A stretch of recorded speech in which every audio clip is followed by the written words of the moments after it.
এবারের এসএসসি পরীক্ষায় পাশের হার ও জিপিএ-5 হ্রাসের কারণ এবং উত্তরপত্র মূল্যায়ন নিয়ে কঠোর বার্তা দিয়েছেন শিক্ষামন্ত্রী।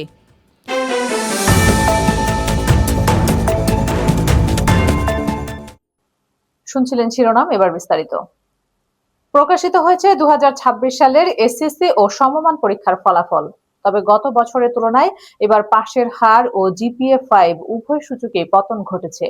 ফলাফল নিয়ে দেশ জুড়ে আলোচনার মধ্যেই উত্তরপত্র মূল্যায়ন নিয়ে কড়া বার্তা দিয়েছেন শিক্ষামন্ত্রী। ঠিক কী কারণে কমলো পাশের হার এবং খাতা দেখা নিয়ে কি বললেন শিক্ষামন্ত্রী? আজ সকালে শিক্ষা মন্ত্রণালয়ের সম্মেলন কক্ষে অনুষ্ঠিত এক আনুষ্ঠানিক সংবাদ সম্মেলনে ঘোষণা করা হয় চলতি বছরের এসএসসি পরীক্ষার বিস্তারিত ফলাফল। এ বছরে সারা দেশে গড় পাশের হার দাঁড়িয়েছে ৬২.25%, আর কাঙ্ক্ষিত জিপিএ-5 অর্জন করেছে 1,16,676 জন শিক্ষার্থী। সুন্দর রেজাল্ট হয়েছে।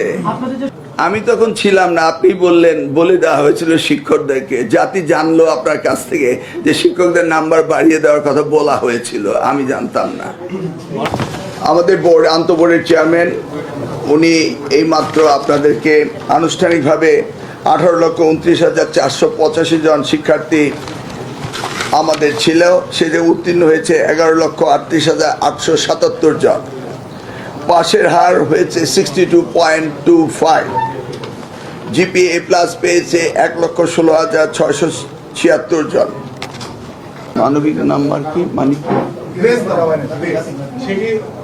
মানে আমি তো আপনার প্রশ্ন বুঝছি না। মানবিক আবার পরীক্ষায় কি? এটা আবার সহানুভূতি কি? এমন ধরনের পদ্ধতি সম্পর্কে আমার শিক্ষা জীবনের কোনো জ্ঞাতসারে নেই। 5ই আগস্টের বিষয়টা উত্তর দেওয়ার আমার প্রয়োজন নেই। আমি এবার থেকে যেটা নাম্বার পেয়েছে সেটা দেওয়া হয়েছে। শুধু নতুন সুবিধা যেটা হয়েছে, আগে পদ্ধতি ছিল যদি কোনো স্টুডেন্ট রি-এক্সামিন করতো তাহলে শুধু টেবুলেশন শিটটা দেখা হতো, সত্যিকার অর্থে ওই শিক্ষার্থী খাতা পাল্টিয়ে গিয়েছে কিনা এবং শিক্ষক যথাযথ নাম্বার দিয়েছে কিনা এই পুনর্পরীক্ষা করার ব্যবস্থাটি ছিল না।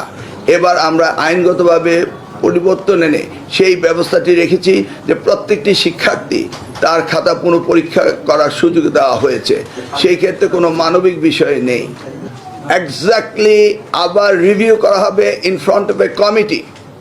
যদি কেউ কাউকে ভুলভাবে মার্কিং করে থাকে বা যেখানে যা পাওয়ার উপযুক্ত রয়েছে সেটা যদি না দিয়ে থাকে, দেয়াল বি রিভিউ কমিটি। রিভিউ কমিটির সামনে সেই খাতা পুনঃপরীক্ষা করা হবে। এক্স্যাক্টলি প্রত্যেকটি ছাত্রছাত্রী যা প্রাপ্য তা তাকে দিতে হবে। ধন্যবাদ।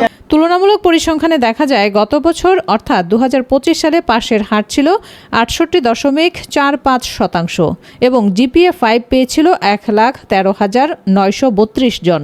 অর্থাৎ এক বছরের ব্যবধানে পাশের হার ও জিপিএ-5 দুটোই কমেছে।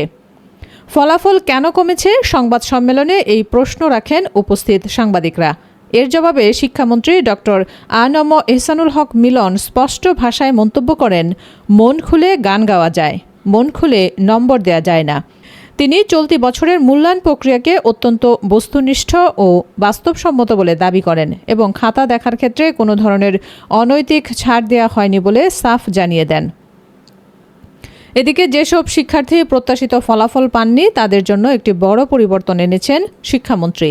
সংবাদ সম্মেলনে তিনি জানান, 1998 সালের পুরনো আইন সংশোধন করে এবার উত্তরপত্র পুনর্নিরীক্ষণের ক্ষেত্রে নতুন নিয়ম চালু করা হয়েছে।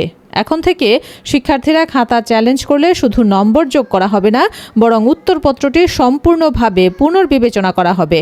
মূল্যায়নে কোনো ভুল ত্রুটি বা বিচ্যুতি ধরা পড়লে তা সংশোধন করে প্রয়োজনীয় ব্যবস্থা নেওয়া হবে।